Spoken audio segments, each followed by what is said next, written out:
Hello, everyone. Welcome to another live on White Davy Gardening and Worm Farm. Today, we will be discussing worm farming and gardening questions and answers.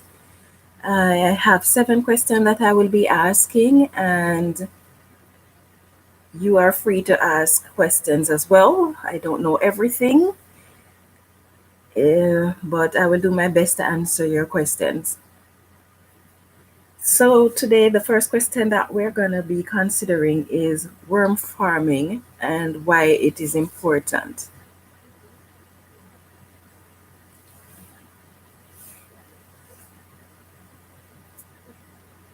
Why do you think worm farming is important?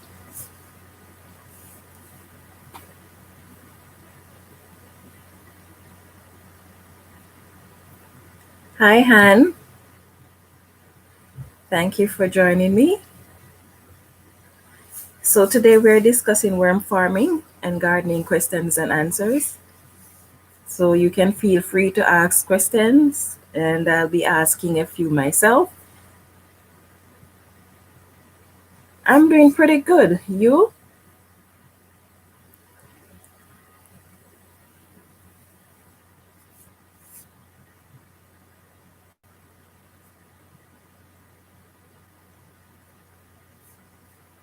Why do you think worm farming is important?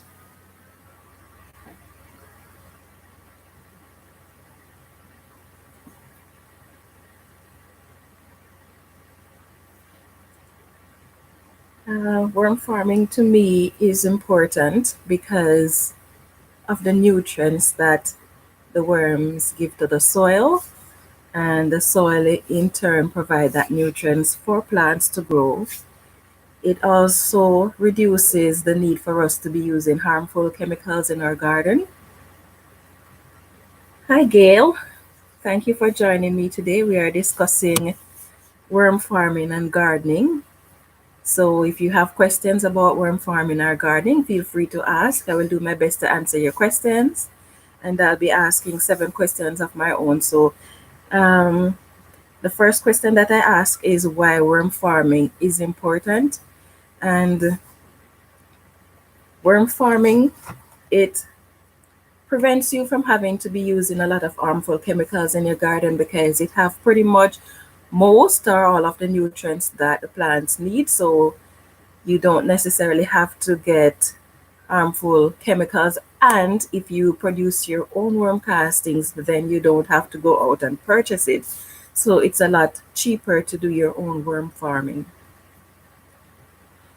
Another reason why worm farming is important is because a lot of times over years our soil becomes compact and we might need to amend the soil. The castings from the worm is very good at amending your soil, making it looser so that it is easier for you to till your soil. It also amends your soil in the sense that it holds moisture, so it helps your plants to always have moisture on hand. And not only that, so it holds the moisture and it makes it better, easier for the plant, and it reduces the amount of watering that you have to do. See and ask, how did you get started with your worm farm? Well, let's see, that was what, 3 years ago? I was composting because I've always been composting, but I wasn't doing worm farming. I didn't even know about worm farming. I know about worms in the soil and the benefits, some of the benefits that they have in the soil, but I didn't know that people actually raise worms just for the castings. So as I was doing a lot of research on composting because I wanted to improve my composting methods, I come across a few worm farming videos on YouTube, and this seemed very interesting to me. So I started researching it some more, and then I started looking around in Saskatoon to see if I could find anyone that does worm farm. worm farming and if they sell worms. So it didn't take long.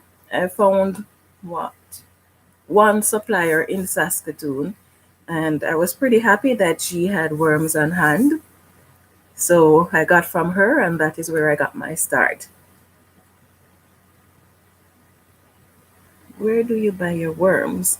Okay, sis. So I guess I just mentioned that just now. I bought my worms from a lady that lives here in Saskatoon, not very far from me. So a lot of persons have to get their worms online because worms are not readily available. More and more people are learning about it now, so it is becoming more popular, which means that it will be easier as time goes by to access your worms. Are the worms at Walmart good for your garden?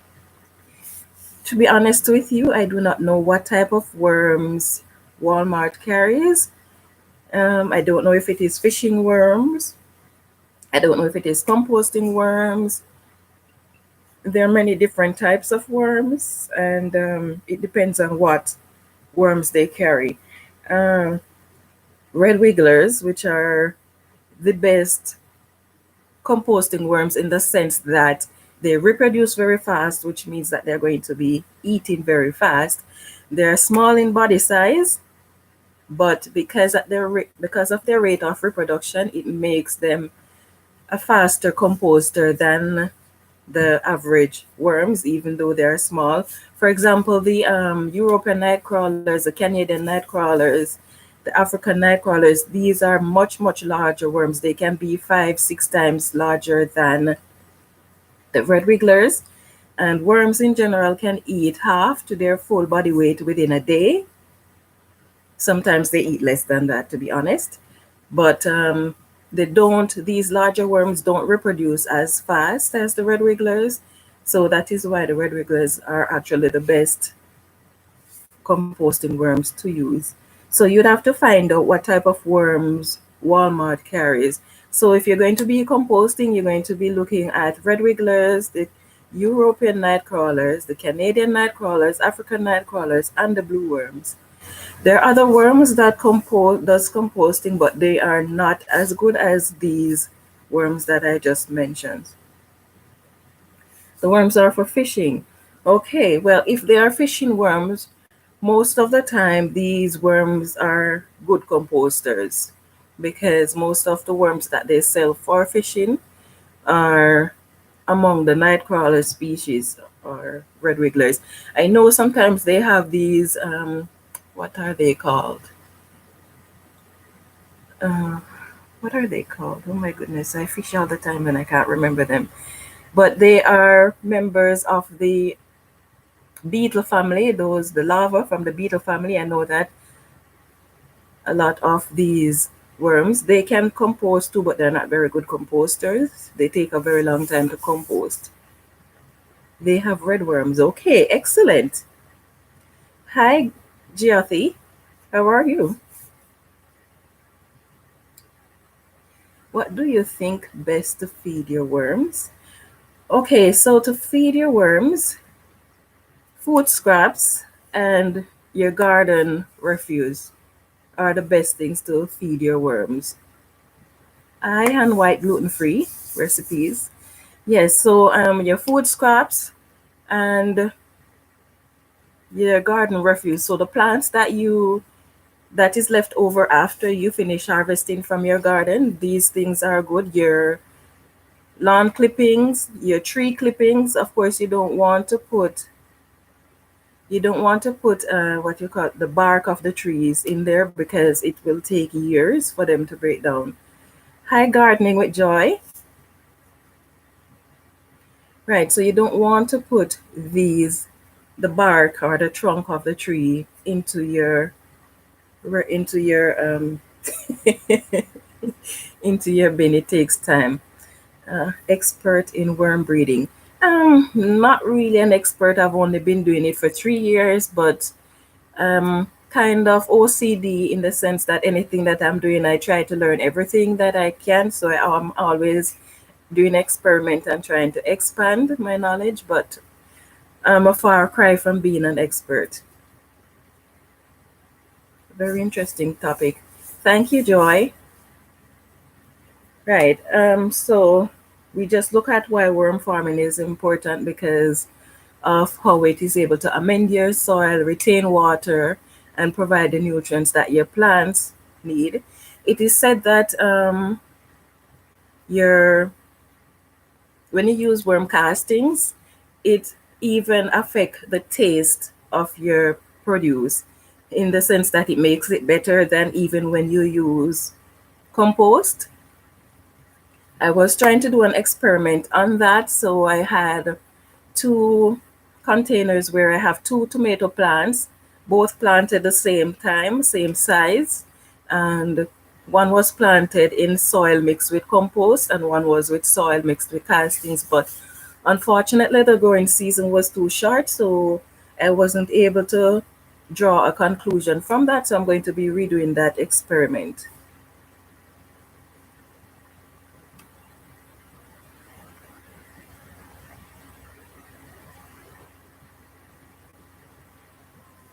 Can you plant in only castings?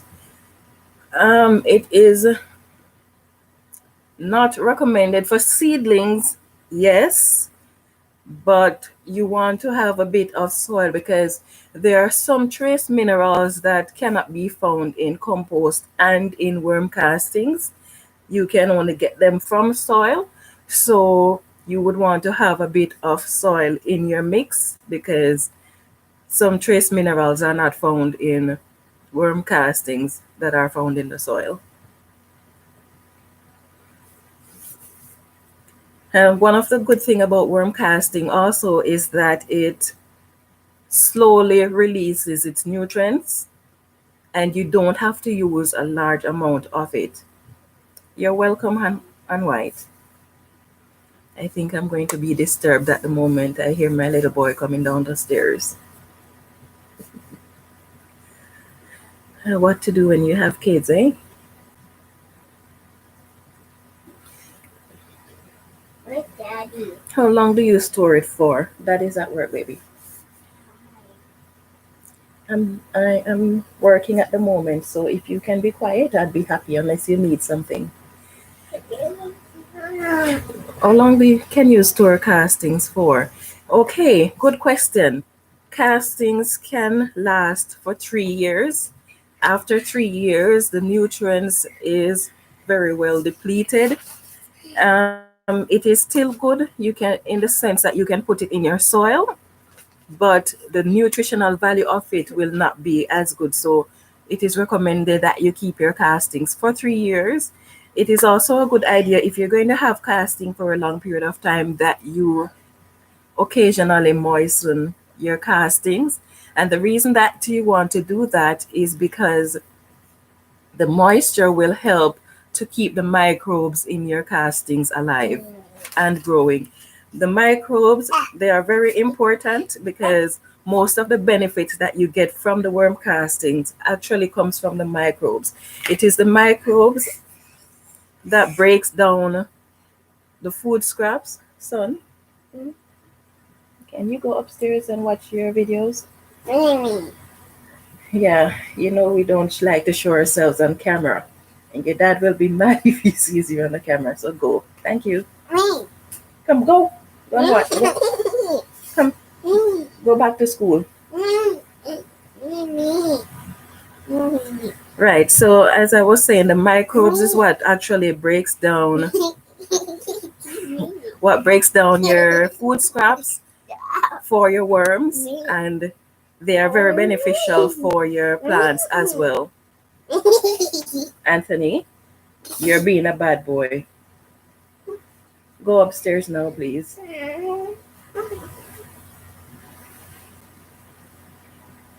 I will join you when I'm finished here. Okay, next question. And this one is gardening related. So, how do you feel about your 2020 gardening? Are you satisfied with what you have accomplished? Or are there things that you wish you had done differently?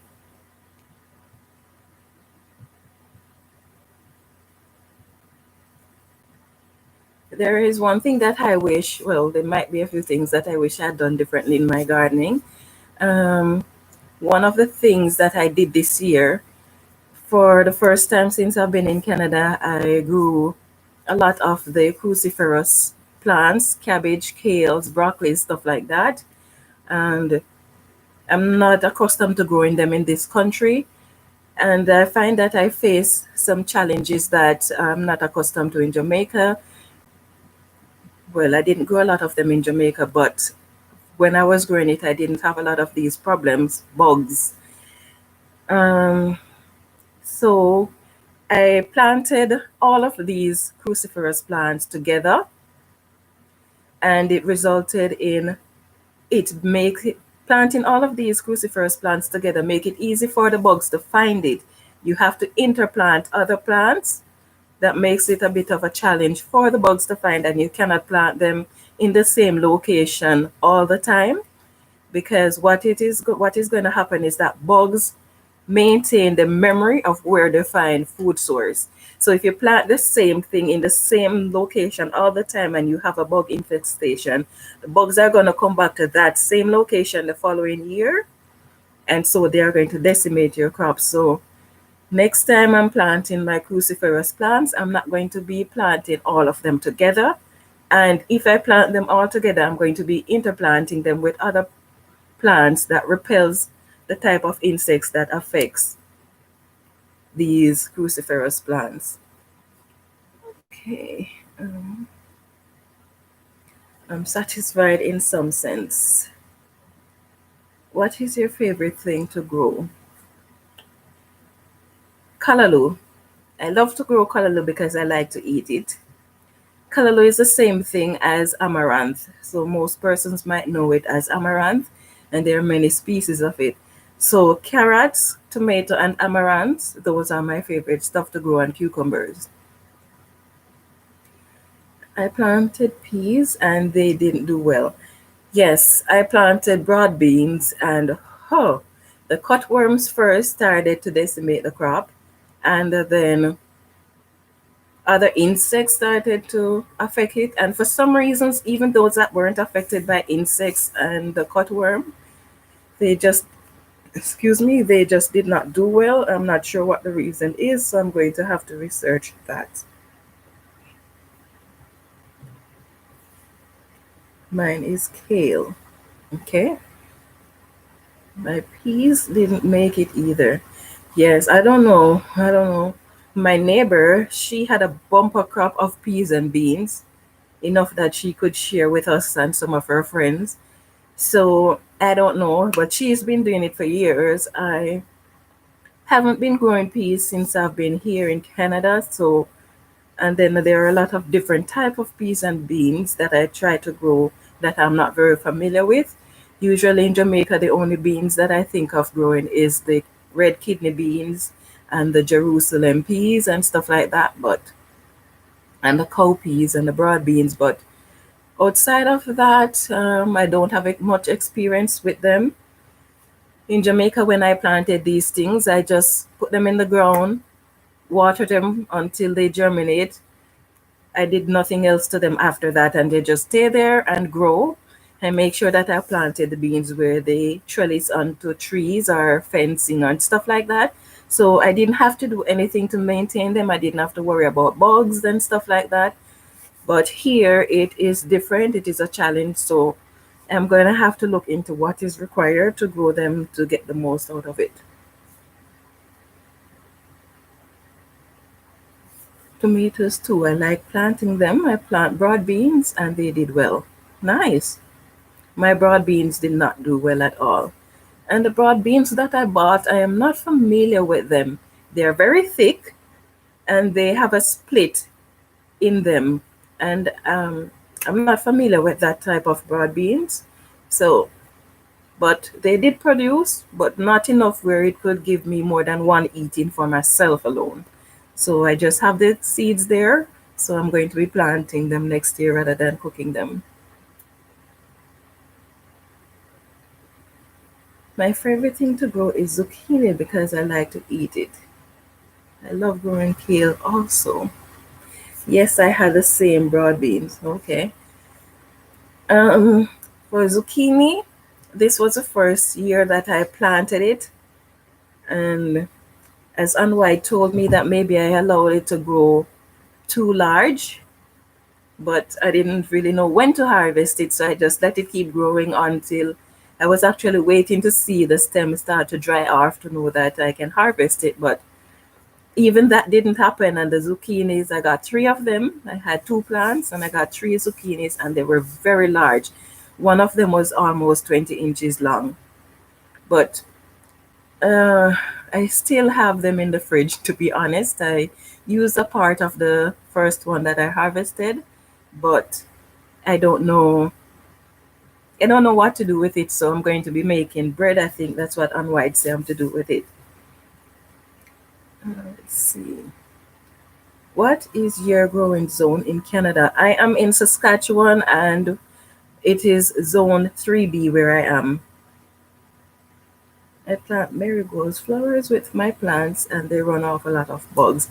Yes, I am planning to grow marigolds, chrysanthemums, and a lot of other plants that are insect repelling because I really got decimated by the Japanese beetle, and it's the first time I'm even hearing about them. It is only after my Chinese cabbage got decimated that I started researching what these bugs were and found out that they were Japanese beetles. So I had to use diatomaceous earth, which got rid of them. So now I'm going to have to try to find what I can interplant with these Chinese cabbage to get rid of these Japanese beetles. So if you have experience with Japanese beetles and natural repellents, then please do feel free to share. Make bread. I will plant marigolds too next planting season if it's God's will. I usually harvest them about 8 inches. The big ones I use for zucchini bread.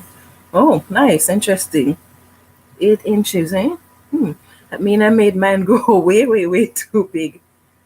But the zucchini, it's let's see, chowy.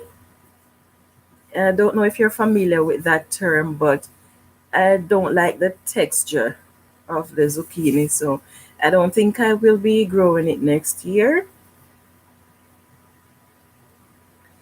Yeah, we'll see. Well, that depends on after I make my bread to see if I like it as a bread. But apart from that, yeah, I'm not a big fan.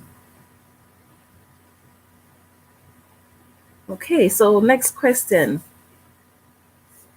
Do you have plants that you don't plan to grow ever again and why? Hi, Maze Homestead. Thank you for joining me. Oh, you're from Texas. What is the temperature over there in Texas during the winter season? How low does it go? Are you able to plant all year?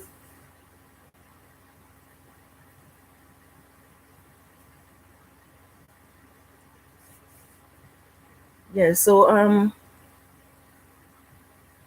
we call it courgette and I like to use it to make steak. Oh, you're talking about the zucchini. Yeah. In Canada it is called zucchini. I guess in England they call it courgette. It must be tender when you harvest it small. Okay. It gets to 30s or lower. Is that 30 Fahrenheit or Celsius? Well, it must be Celsius, Fahrenheit. I don't know what that converts to in Celsius. I'm more familiar with using Celsius. Oh, Gail, you're in Texas as well. What was your question? Oh, the question is, do you have plants that you plan to never ever plant again and why?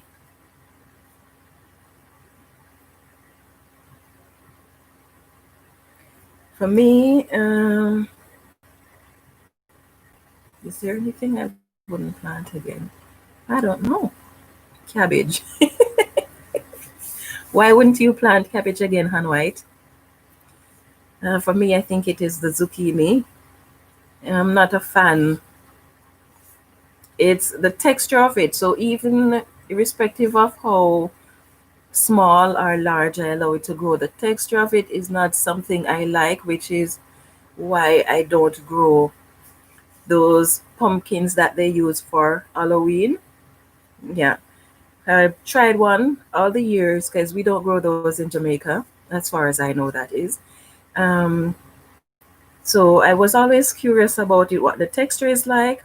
And so I bought one last week, and the texture is somewhat like zucchini. I don't know if that is always the case. I don't like that texture, so I don't think I will be buying that or growing pumpkins. That's and I won't be growing the zucchini. It looks pretty healthy at first, and then the butterflies find it. Yes, those butterflies, though they are what are decimating my cabbage, my any member of the cruciferous plants. But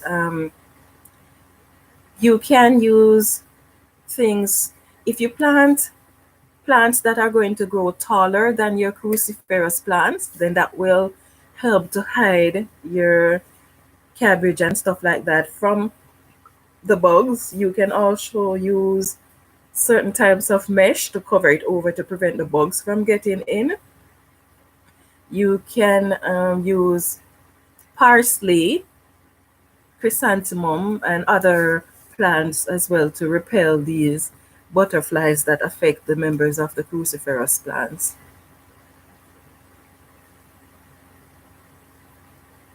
Oh, the pumpkin is nice to make bread. Yeah, I guess if the courgette is nice to make bread, then the pumpkin will be too. It's a bit stringy, much to my surprise. But then I don't know if that's how it always was. The one that I bought probably wasn't the best because when when I bought it, the store keeps them outside. So they're not inside the store.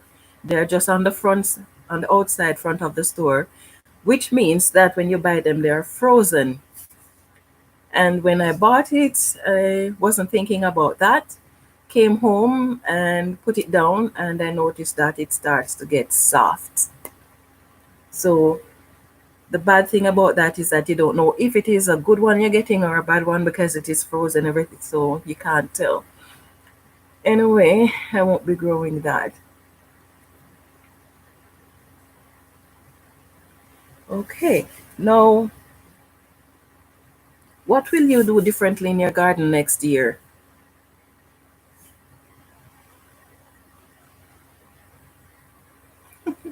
That's too much work for the cabbage. Okay, fair enough.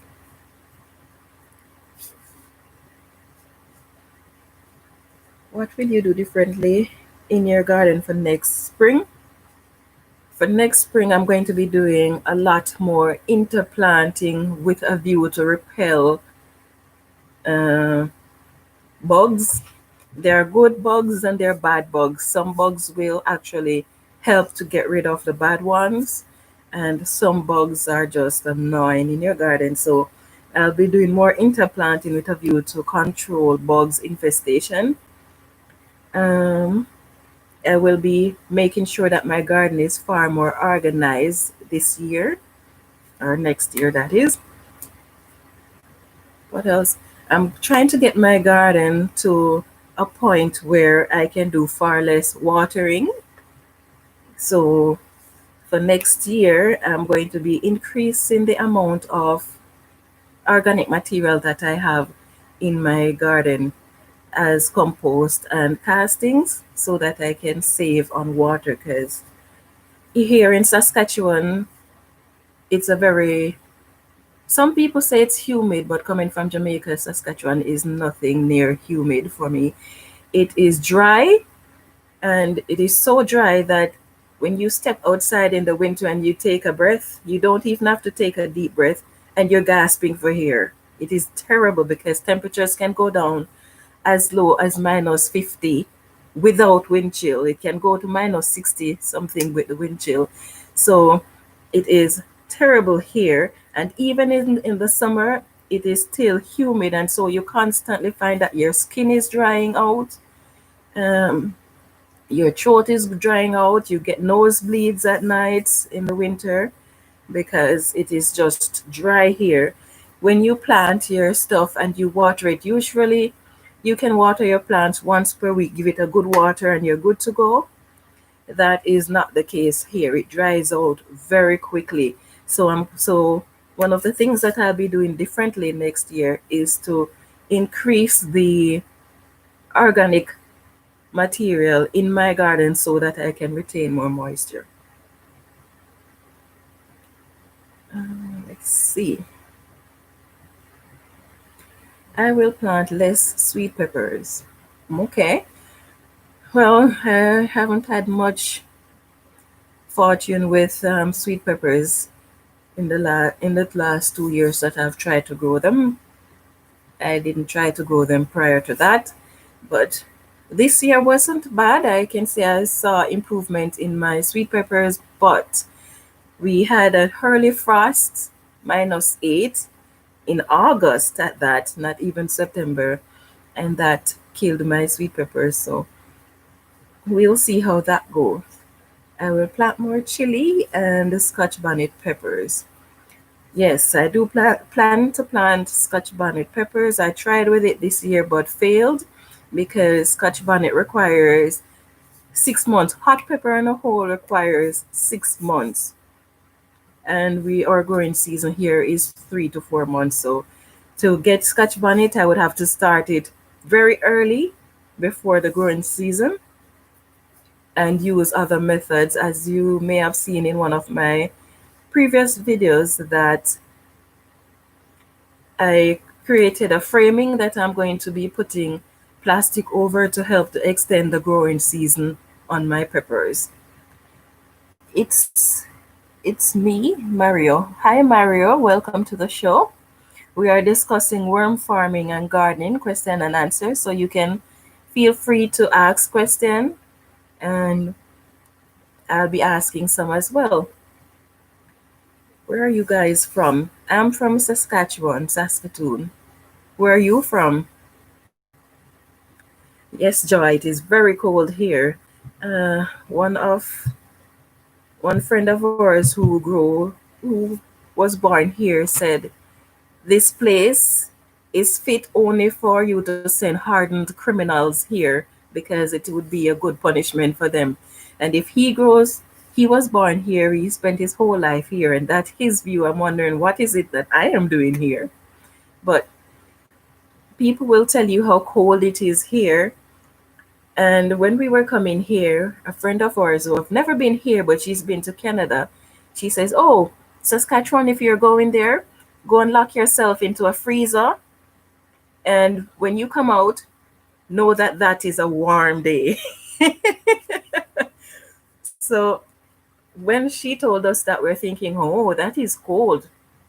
But we didn't have any idea of what cold is. It gets so cold here that sometimes when you check the website in the mornings before you go out, there'll be a warning that says, "Caution, you will freeze, your exposed skin will freeze within 10 minutes." So when you go out, you have to be wrapped up, and yeah, it is brutal. Okay, Mario is from Greece, Richmond. Um, what does VA stand for? Joy, you said you're in Richmond, VA. What does that stand for? And White is from the UK. Yes, it is extremely cold. It's terrible. You go out and you can't feel your fingers, you can't feel your toes. When you squint, you just see ice on your eyelashes. Sometimes you can't open your eyes because the moisture in your eyes freeze, and you just have it's just ice on your eyelids. It's awful. Oh, Virginia. Okay. Yeah, we didn't know what we were getting into when we came here. But I guess that's life. People are living here, so Hopefully, it will get better. I don't think so. Yeah. Okay. A lot of persons or people consider worm farming, but especially females may be afraid of worms, and so they may shy away from having a worm farm even though they would like to have the benefits. So, what can you do if you would like to have the benefits of worm castings but you're afraid of worms? I will be answering that question shortly. Now, let's see. And White asks, how long do worms take to mature? Worms usually take 3 months to mature. And how quickly worms mature depend not just on time but also the conditions that they live in. So there are certain temperatures that are best for them, like between 10 and 25 degrees Celsius. That's the best temperature for worms. And there are certain moisture content for worms that is best, like 60 to 70% moisture content. Hi, Kara. Uh, I seem to be missing a few persons' names who joined the show. I apologize for that.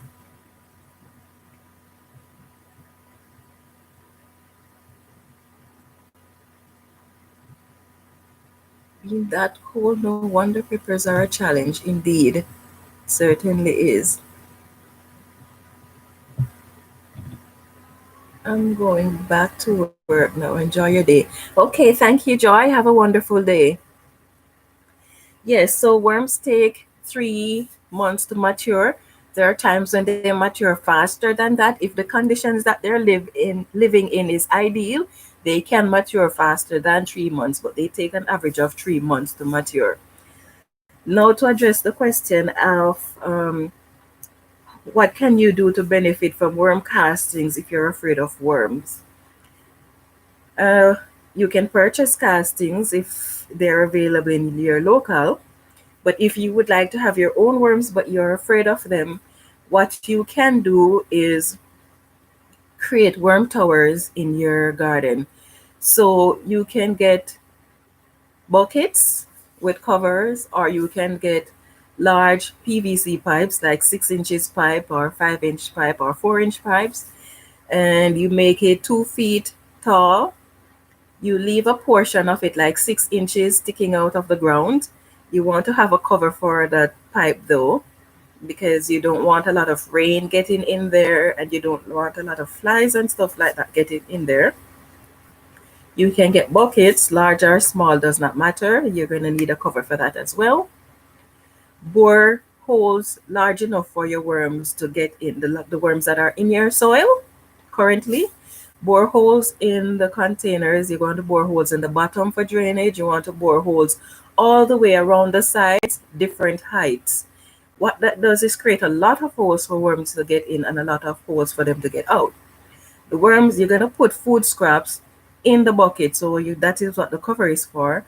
You take off your cover, you put food scraps in there, cover it back up to prevent rodents and stuff like that. So be careful of the size holes that you put in your worm tower, because you don't want it large enough for rodents to get in. 1/4 inch is perfect. Anything over that I would not recommend, because things like rats and mice, no matter how, they can shrink their body down to 3/8 of an inch opening to get in. So you don't want anything over 1/4 inch size holes. And then when you put your food scraps in that container, it's going to be attracting worms that are naturally in your garden. And these worms are going to go in, they're going to feed, they're going to go back out and drop their castings all over your garden, which is going to be amending your soil, and it is going to be making your soil better at retaining moisture, and it's going to be providing nutrients for your soil. Hi, Tracy, getting clean on the prairies. Right, so that is what you can do if you would like the benefit of worm castings but you're afraid of worms. So you don't have to go without your worm castings. And also, the more organic material that you put in your garden, so the more the worms are going to be reproducing, because worms reproduce based on how much space they have and how much food is available for them. When they have a lot of space and a lot of food, they reproduce more. So this is why using a worm tower in your garden is a good option for you if you are afraid of handling worms yourself.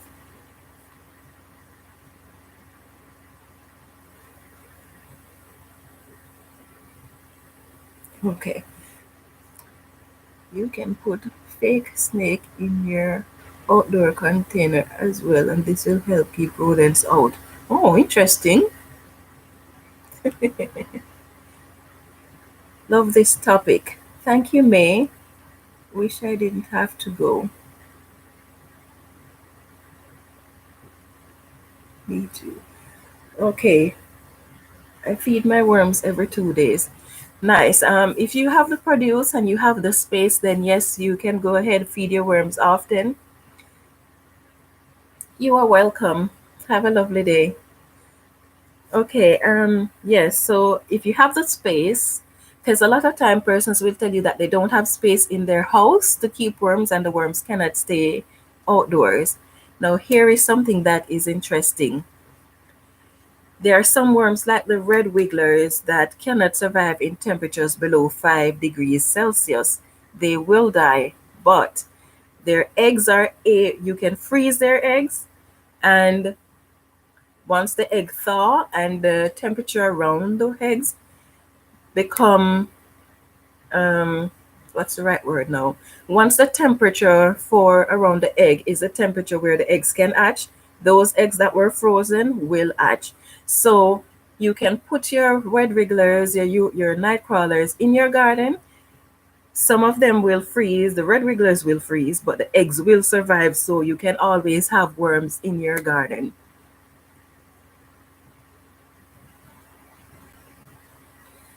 I have my worm bins indoors for the winter, and I see it's going to get overpopulated before springs. Any tips on keeping them under control indoors over the winter? Okay, how can you control your worm population? Worms require a certain temperature and a certain amount of moisture and a certain amount of food scraps. If you limit the amount of food you give your worms, they are going to reproduce less, because the more food they have, the more space they have, the more they're going to reproduce. Excuse me. And you don't want to reduce it to the point though where they feel as if their life is in danger, because once worms feel as if their population is in danger, they're going to start laying a lot of eggs to keep their population going, even if they die off. So you can reduce the amount of food, reduce the amount of space that you have in the bin, so that they will slow down in the rate of reproduction. If you increase the temperature, if you decrease the temperature around them, they will reproduce less as well. But you don't want to decrease the temperature below 10 degrees. Once the temperature reach 5 degrees, worms tend to go into a semi-hibernation state, so they reproduce less.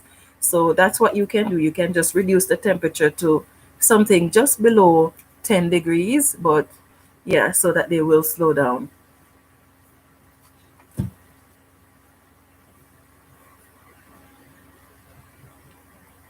Do you compost? I compost. I started out composting since I've been in Canada. Well, since I bought this property, I have been composting every year, but in the last 4 5 years, I have taken it a bit further. You're welcome, Tracy. Yes, I do, since 2017. Yes. So Yeah, so since in the last 4 to 5 years, I took my composting a bit further. Initially, when I started composting, I was just taking the food scraps and putting it in my garden, burying it in my garden. And during the winter, I would just go out and put the food scraps on the surface of the garden. That was how I was composting. But then I started doing cold composting, and with the cold composting, I don't do anything more than just put the food scraps in a bin and just let it stay there and it compost at whatever rate. But I want the compost to use, and your compost can take 2 up to 2 years to break down if you're not doing anything to it, and depending on the type of material that you're composting. So um, I've did my research and find out that I could do hot composting, and that would help me to have compost within 3 to 6 months. Some people say you can have compost sooner than that, uh, but I don't really need to speed it up to more than 3 months. So now I do hot composting. I make large worm bins. My worm bins are like 4 by 4 by 4 feet. So, yes, and I have several of them. I don't keep one compost bin, I keep three compost bins. And the reason I do three compost bins is one, one bin will have the material that is either finished composting or close to being finished. The second bin will have the material that is just partially composted. And then the third bin will have the fresh material that I'm going to be composting. So I try to have three bins. That way I always have one that I can be using from at all times. Put my food scraps in my garden too. I actually started already. Yes. Um, I haven't been doing that though, putting the food scraps in my garden since I started the three compost bins because, well, I have the compost bin, so I don't think I need to put it in the garden. Oh, hi, Her Healthy Home. Thank you for joining me. We are discussing worm farming and gardening question and answer. And we asked the question why worm farming is important, how you feel about your 2020 garden, if you're satisfied, or if there are things that you wish you had done differently. We discuss if you have plants that you will never plant again. We discuss what will you do differently in your 2021 garden. Um, what can you do if you would like the benefits of worm castings but you are afraid of handling worms? And just for you, I know you don't like worms. I don't know if you would like to have the benefits of having worm castings in your garden without having to handle the worms. So I'm just going to reiterate what I said about what you can do to benefit from worm casting without physically having to handle worms. And so I was saying that you could build a worm tower in your garden where you get buckets or PVC pipes and put 1/4 inch holes in the bottom and all around the sides, lots of holes. And you want to have cover for your PVC pipe or the buckets that you use. You're going to bury the buckets. You can leave 2 inches of the buckets out of the ground, and you can leave up to 6 inches of the PVC pipe out of the ground. And then you're going to be putting your food scraps into the buckets or the PVC pipe, your worm tower. And the worms that are naturally in your garden will go into your bucket or into your worm tower, eat the food scraps that you have in there. They will go back out into your garden and drop their castings all over your garden, and that will amend your soil. And the casting will also help to keep the moisture in your soil, and it will supply your plants with the nutrients that it needs. So this is what you can do if you are afraid of handling worms. And then the last question that I ask is whether or not you compost.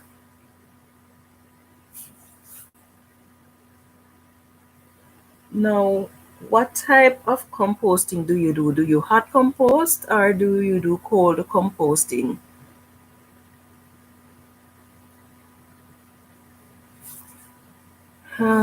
Yes, Cara, I just feed my worms and the compost will be ready next spring. Yes, that worms eat very fast. They can eat half their body weight in a day. Some people say they can eat their full body weight in a day. Um, I'm yet to see that except for the first time when the first 3 months when I had my worms. But they tend to be how fast they eat depend on the conditions that they are in. So if the conditions that the worms are in are actually ideal, they will eat very fast and they will reproduce very fast, and the more castings you will get.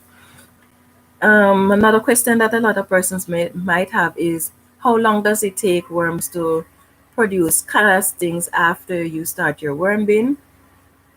It can take up to 6 months for you to have any reasonable amount of castings to use. And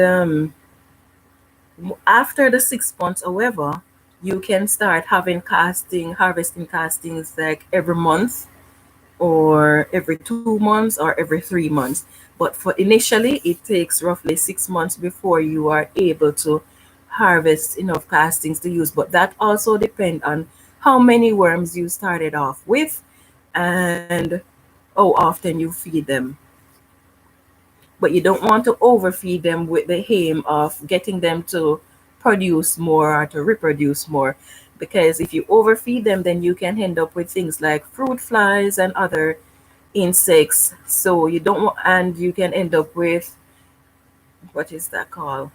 Mold growing in your worm bin, and you don't want that because that can be unhealthy for you and your family.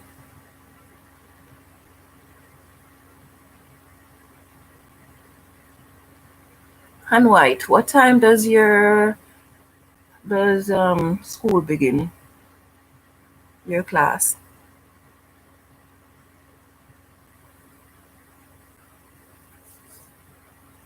Okay, gardening. What are you planning to plant next year? Um, I have a lot of things that in 11 minutes. Okay. I have a lot of things that I want to grow next year, but I don't know if I have the space for that. My only real experience of worm is in my plastic Dalek composter.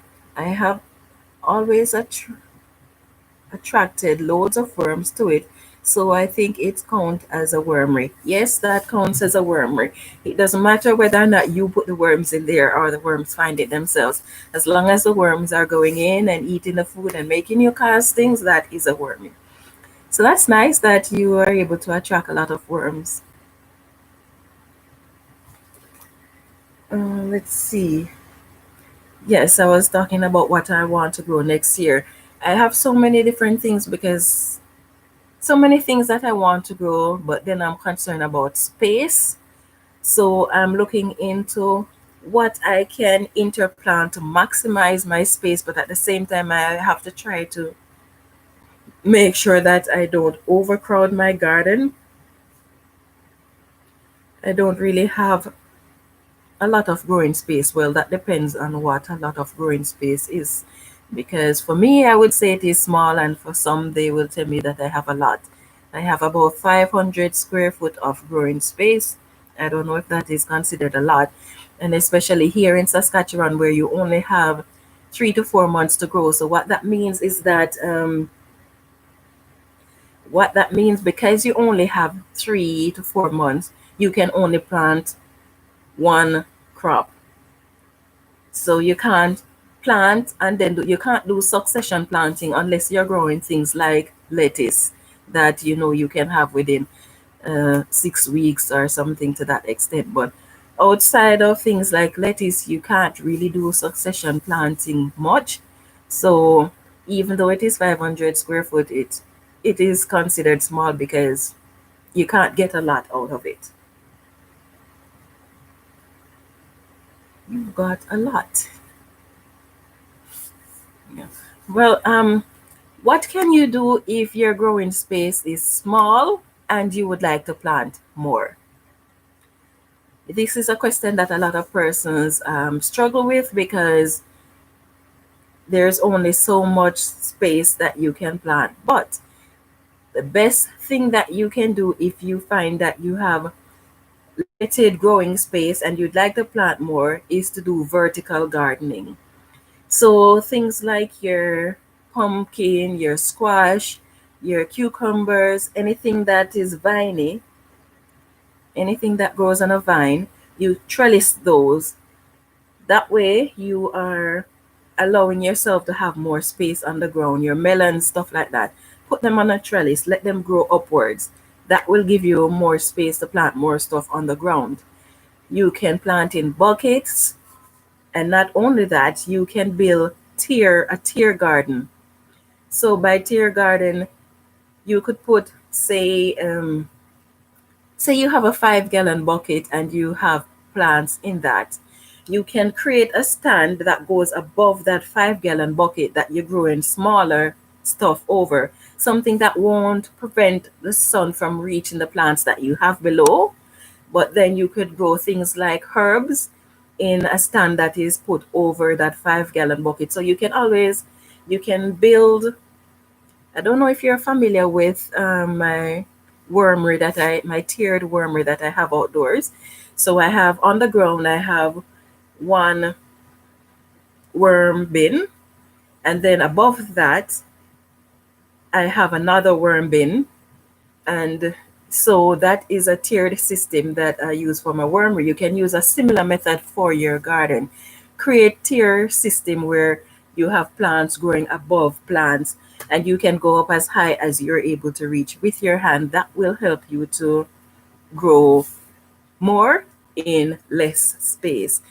You can use pallets to create for herbs and stuff like that, or for lettuces, small plants. You can do one pallet can give you 3 to 4 different tier to plant your herbs and small stuff like your lettuces. So always be thinking, what can I do to increase the space that I have? Because especially now when it seems as if we may end up with a serious food crisis, we have to think of ways that we can maximize the space that we have to grow in. We have to think about how we can extend our growing season, because yes, we can always think that we're going to be running out to the supermarket to get stuff, but that may not always be the case where something is available. So, whatever you're able to grow for yourself, it is a good idea. And seeds, this is the next thing. Seeds, I hear a lot of places are running out of seeds. So, try to see if you can get the seeds that you want to grow next year from now.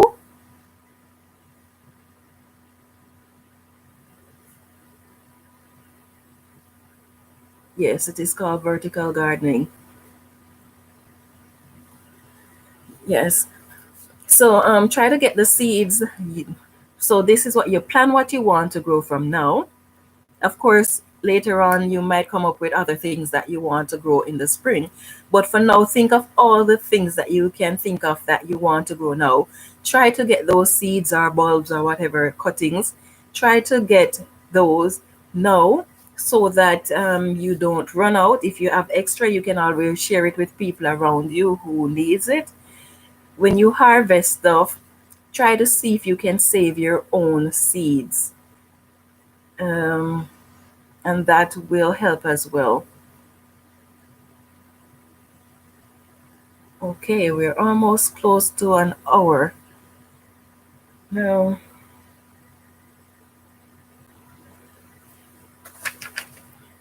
yeah, so back onto the worm farming.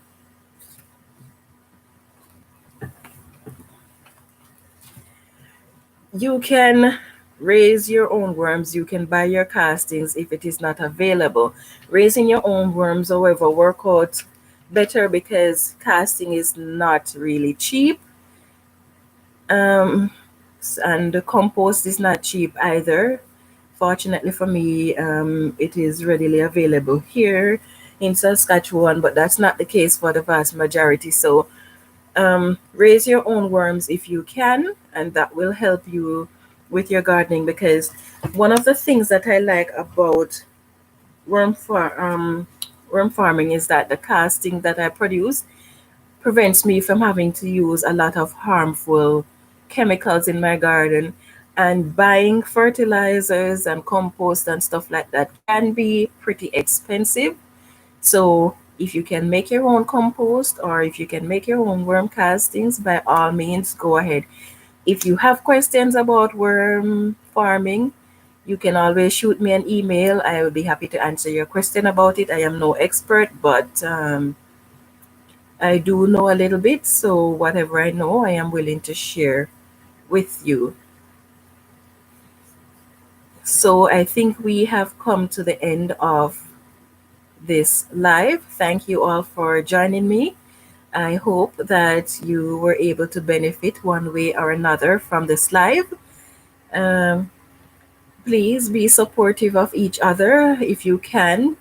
Just a reminder, if you are going to be subscribing to persons from this live, do not leave comments like I sub to you or I joined you or new friend here or I joined you your turn, because these things are considered as spam by YouTube, and when you do that, YouTube will take your subscription away. So don't leave spamming comments on each other's channel. If you decide to subscribe to each other from this live, then a simple way of letting the person know you subscribe to them, you check their channel out. If you like their channel, you watch it and you leave a comment on their channel about, and it has to be about their video. It cannot be about asking them to join you. No, that is considered a spam by YouTube as well. So subscribe to each other. You can let the person know simply by saying, I like your video, I like this about your video, and I saw you on such and such a person's live. Yes. Another way that you can let the person know you joined them is by leaving your subscription open, and then the person can see, because once your subscription is left open, when a person subscribes to you, YouTube will notify you that that person subscribed. So please don't leave spamming comment on each other's channel. Thank you all for watching, and I hope you have yourself a wonderful day. Let's see. Thank you, and White. Uh, I like hearing about worm care, says Kara. Okay. Thank you, Tracy, for getting clean on the prairies. Yes, I will continue to do more of these worm farming live and gardening live question and answer, and hopefully you will, if you have questions, but you can prepare them for my live, and then I will answer them to the best of my ability. Okay, I'm going to leave this open for a bit so that in case you want to chat with each other for a minute or check out each other's channel, you can get the names of the persons who were here so you can subscribe and support each other. And just a bit of reminder also, if you are not genuinely interested in someone's channel that is on this live, please do not subscribe to them with the hope that they subscribe back to you, because if you're not interested, you're not going to be watching their videos, and so you're going to be messing with that person's algorithm. So don't subscribe to anyone unless you're genuinely interested in their channel, because you don't want them to mess with your algorithm. So don't do that to them, okay? Be nice to each other and have a lovely day.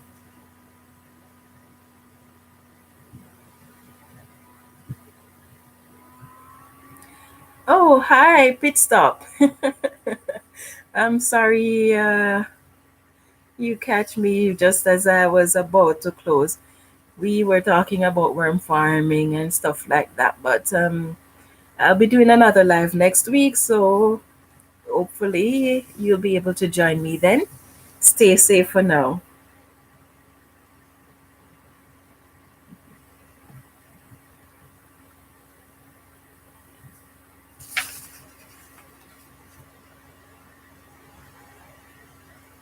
Same to you, Pit Stop.